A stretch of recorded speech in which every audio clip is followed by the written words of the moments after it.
Now yes, line 1 आपने पढ़ी, for a journey of 10 kilometre, for a journey of 10 kilometre the charge paid is ₹75।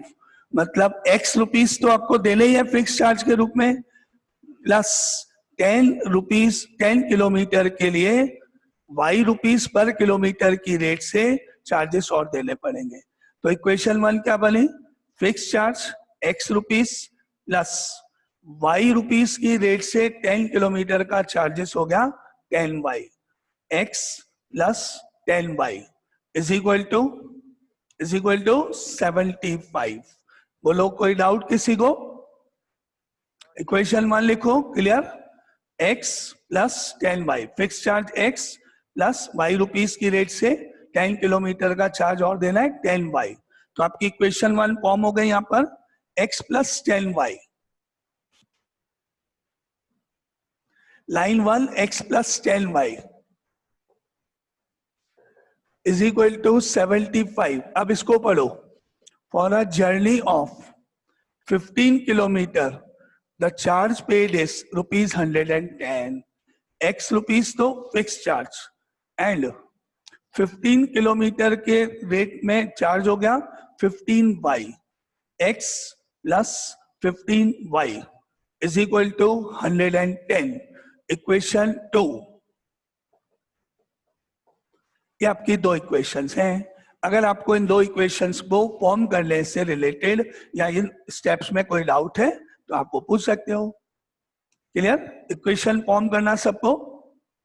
अब इनको simplify, इसको calculate करेंगे elimination method से। दोनों को लिखते हैं, माइनस करते हैं, सब्ट्रैक्ट करते हैं। नाउ x प्लस 10y इसके नीचे लिख लो, कोई भी एक इक्वेशन यहां लिख लो, या आपकी फर्स्ट यहां लिख दो या फर्स्ट ऊपर सेकंड नीचे, कैसे भी। सब्ट्रैक्ट करने पर x कैंसिल हो गया, 15 माइनस 10 5y, 110 में से 75, 10 माइनस 5 5, 10 माइनस 7 3, ठीक है। Now y is equal to 7, 35 upon 5 7, ये आपकी y की वैल्यू हो गई। अब इस वैल्यू को इक्वेशन 1 या इक्वेशन 2 किसी भी इक्वेशन में आप प्लेस कर सकते हो। तो अब मान लो अपन ने फर्स्ट इक्वेशन में रखा या ऊपर जो इक्वेशन है उसमें प्लेस किया, x प्लस 15 y की वैल्यू 7 110, तो ये हो गया x प्लस 105 इक्वल टू 110, और 110 में से 105 को माइनस करने पर x की वैल्यू हो गई 5। तो आपके पास x आ गया, y आ गया। अब क्वेश्चन में फाइंड क्या करना था, what will a person have to pay for travelling a distance of 25 kilometre. 25 kilometre move करेंगे, 25 किलोमीटर जाएंगे तो कितना पेमेंट करना पड़ेगा। आपको मालूम है x रुपीज तो फिक्स चार्ज, और 25 किलोमीटर के लिए 25y और देना पड़ेगा। तो टोटल अमाउंट पेड क्या हो जाएगा, x प्लस 25y, ठीक है। Now because total payment is x plus 25y,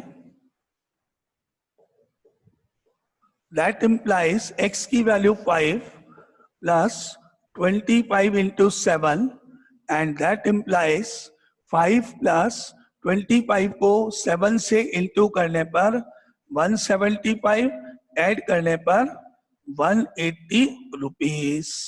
ये आपका क्वेश्चन का आंसर।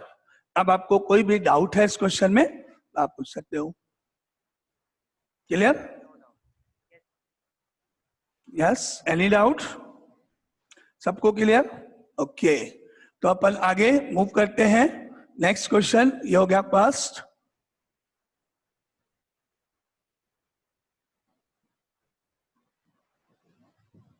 आगे मूव करें नेक्स्ट क्वेश्चन के ऊपर। फर्स्ट क्वेश्चन कंप्लीट, सबको आ गया? कोई डाउट? चलो आगे next question, second next question move करते हैं। एग्जाम्पल नंबर 2 तो ऑलमोस्ट सेम है। Third example, example number 3,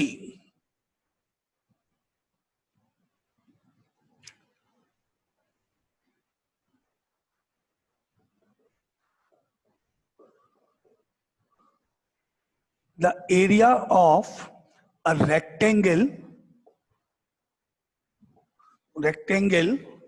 gets reduced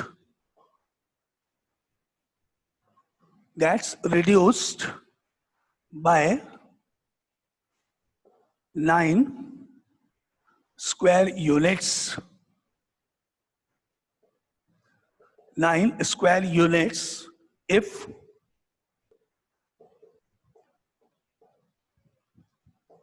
its length is reduced by 5 units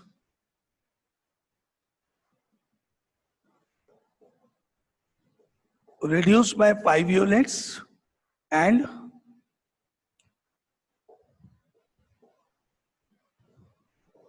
the breadth is increased by 3 units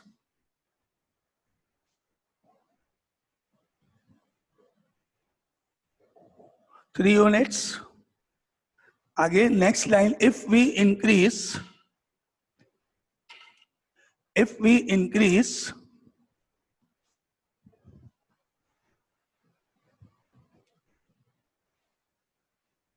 the length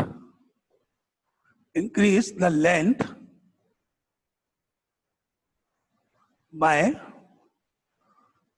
3 units and breadth by 2 units.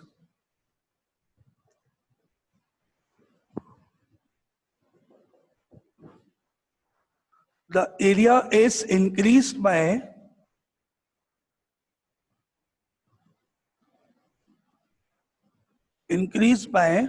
67 square units. Find the length and breadth of the rectangle.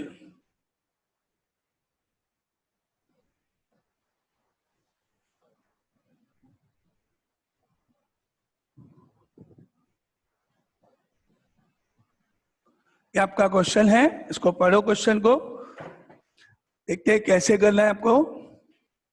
The area of a rectangle, किसी rectangle का area gets reduced, कम हो जाएगा bye 9 square units.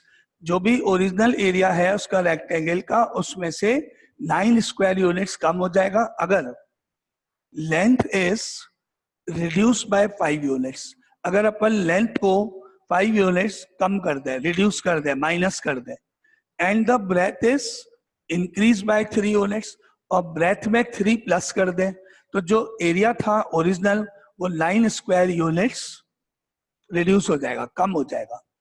तो पहले अपन late कर लेते हैं, length of the rectangle be x unit and breadth of the rectangle be y unit, है ना। तो let length of the rectangle be x unit and breadth be y unit.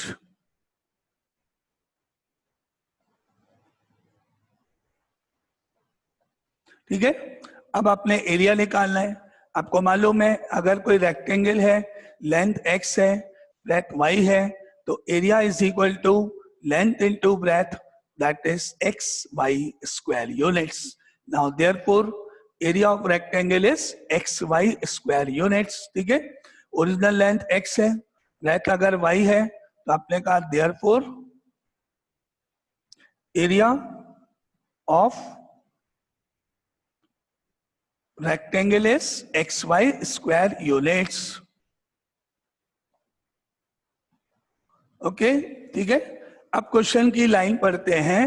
आपने देखा length is reduced by 5 units, मतलब length को आपने x माना था, रिड्यूस्ड बाय 5 यूनिट्स मतलब x माइनस 5 हो गया, and the breath is increase by 3 units, आपने ब्रेथ को y लेट किया था, इंक्रीज मतलब +3 कर दिया, और फिर एरिया जब आप निकालोगे तो लेंथ इंटू ब्रेथ करोगे आपका न्यू एरिया आएगा।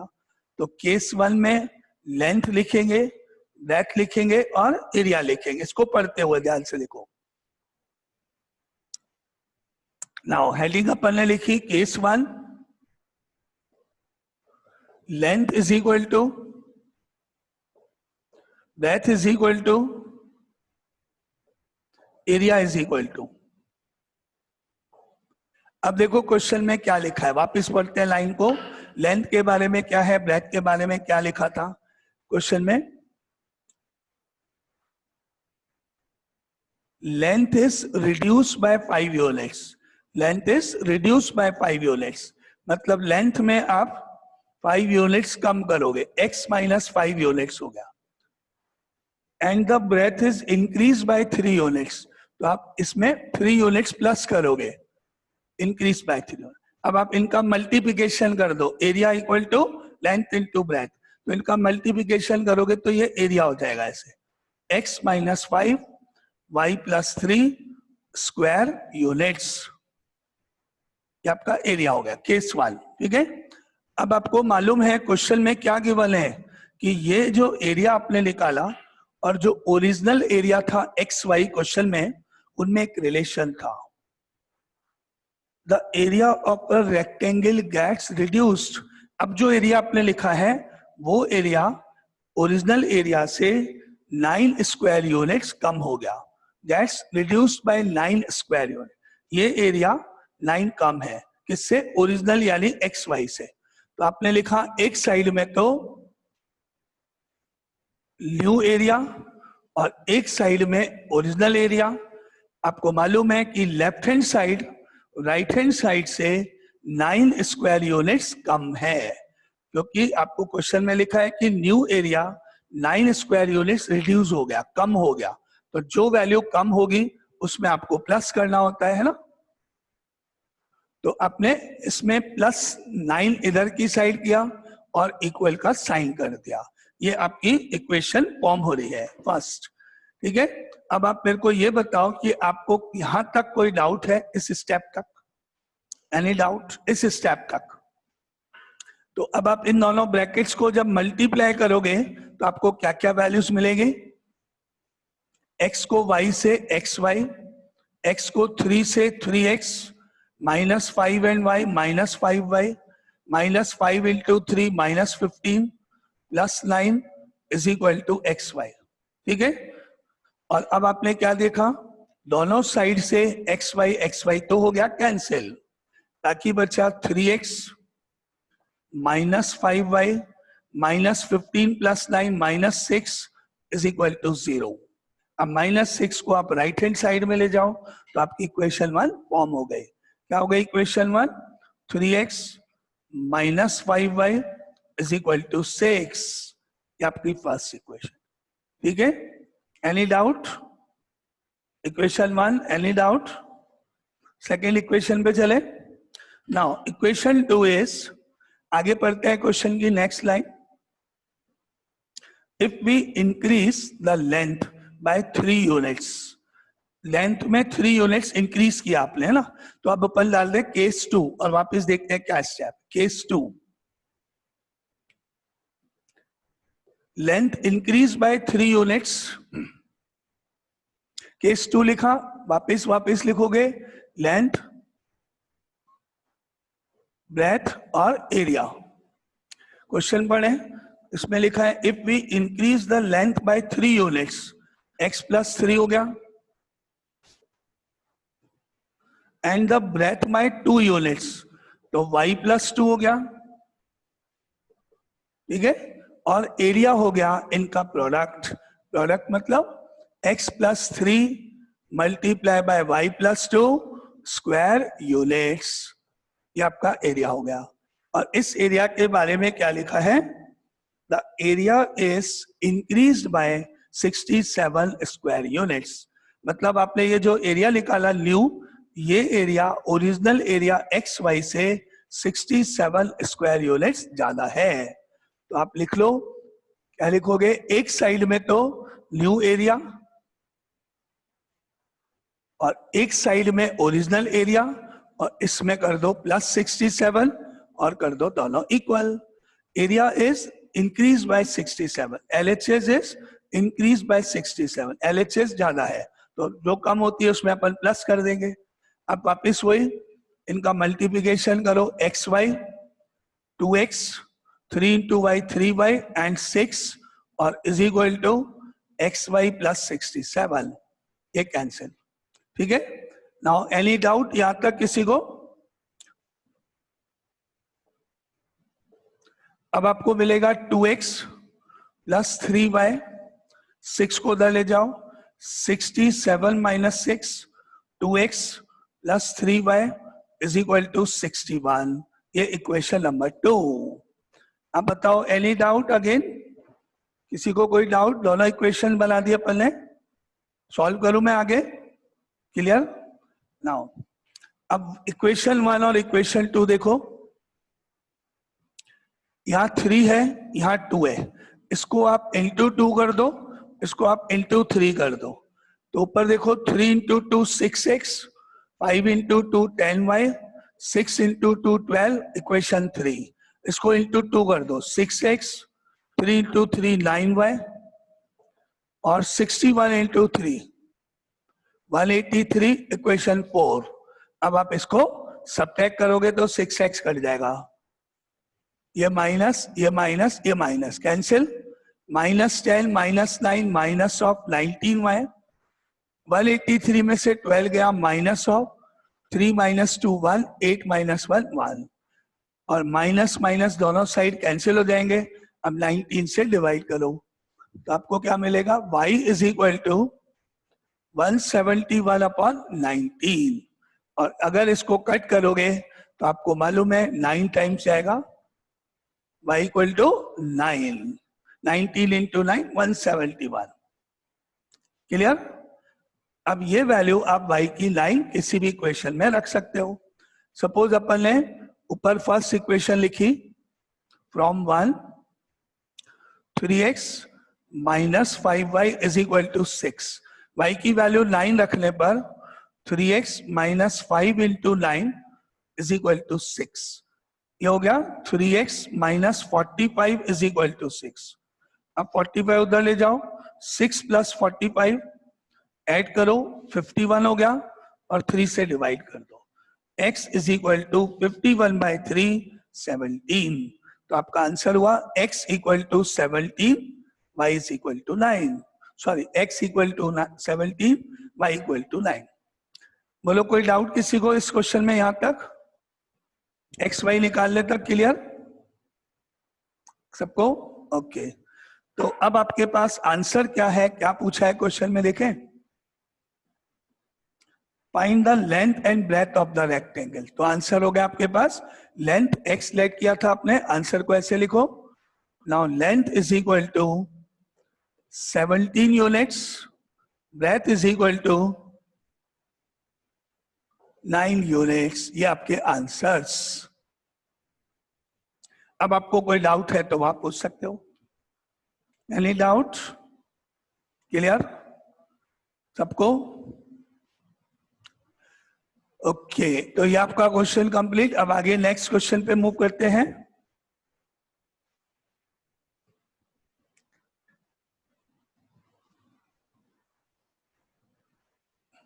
नेक्स्ट क्वेश्चन इज, ये हो गया आपका एग्जाम्पल नंबर 3 कंप्लीट, है ना। अब आता है example number 4।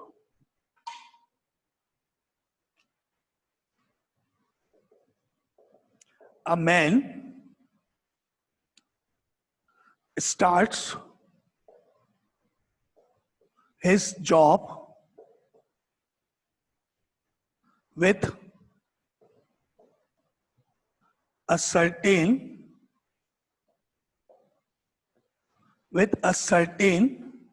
monthly salary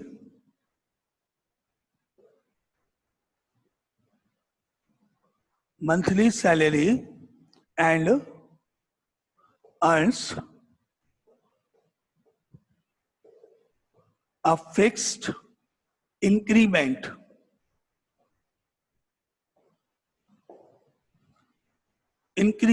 every year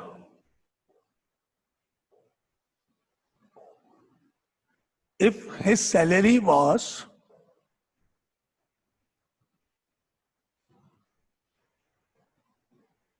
rupees 1500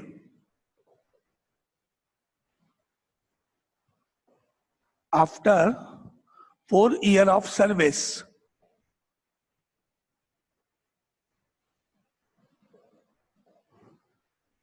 and rupees 1800 after 10 years of service.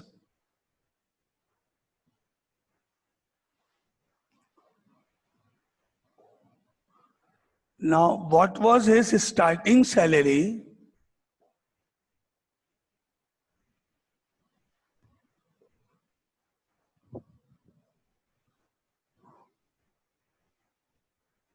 Starting salary, and what is the annual increment?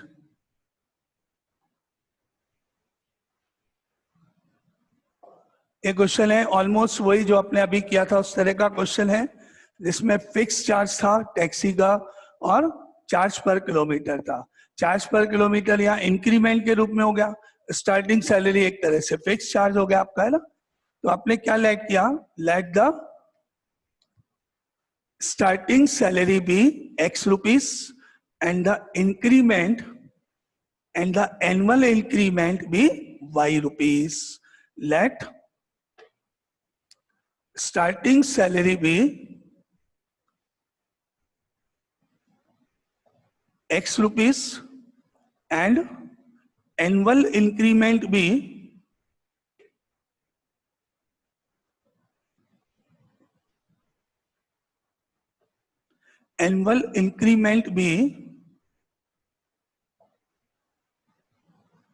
y rupees. ठीक है, अब पढ़ो फर्स्ट लाइन ऊपर क्वेश्चन में क्या लिखा है.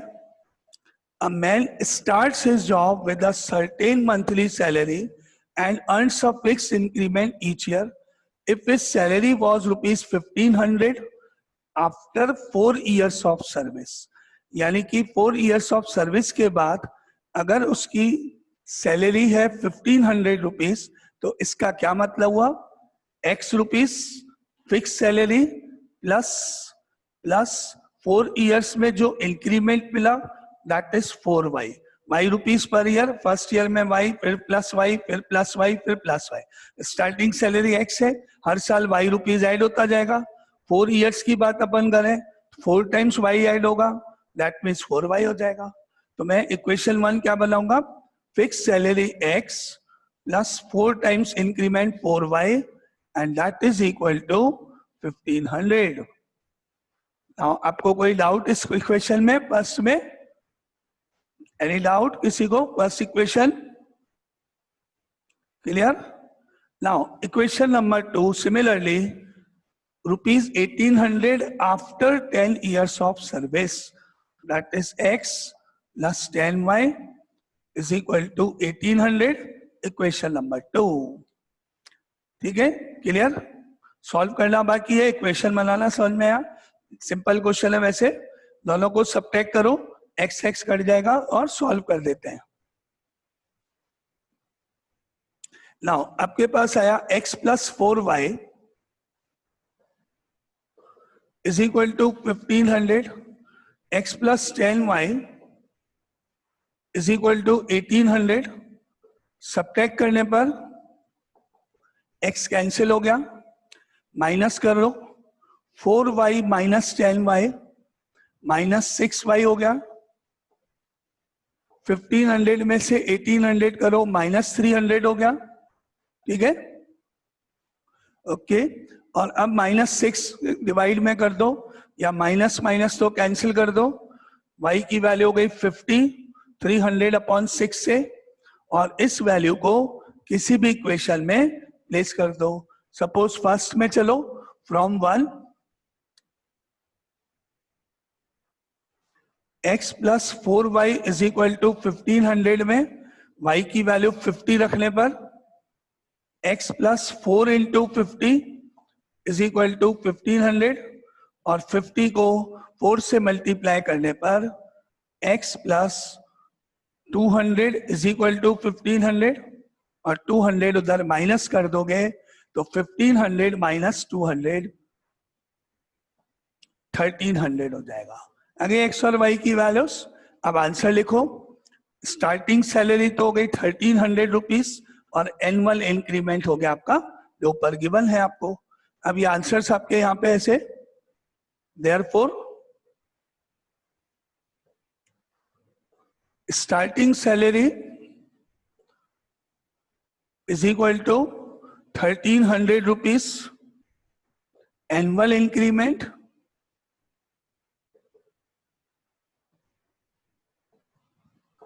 एनुअल इंक्रीमेंट x की वैल्यू थी 50 रुपीज। नाउ ये आपके क्वेश्चंस के आंसर्स। अब आपको कोई डाउट है तो बोलो। ऑलमोस्ट आपका टाइम भी खत्म हो गया, 2 मिनट्स बचे हुए हैं, क्वेश्चन भी आपका कंप्लीट है। Any doubt? यहाँ तक क्लियर सबको है ना? तो अपन अभी आज की क्लास तो यहाँ तक रखते हैं, फिर मंडे से अपन डबल कर लेंगे क्लास, भले इसी टाइम पे ना जैसे अपना पहले डिसाइड हुआ था। ओके, तो आज तो वैसे अपने 3 एग्जाम्पल्स हो गए, मंडे से अपन क्लास को डबल शेड्यूल में चेंज कर देंगे। ओके, अभी आपको कोई डाउट है तो करो, क्योंकि मैं नया क्वेश्चन लिखूंगा, पूरा नहीं हो पाएगा वो, तो अपन इसको आज फ्राइडे हो गया, कल सैटरडे, फिर मंडे से नए वीक से अपन इस क्लास को डबल में काउंट करना शुरू करना, मतलब एक एक्स्ट्रा क्लास कर दिया करेगा। ठीक है, तो कोई डाउट है किसी को? नहीं? तो ओके, तो अपन एंड करते हैं आज की क्लास, कल मिलते हैं फिर वापस।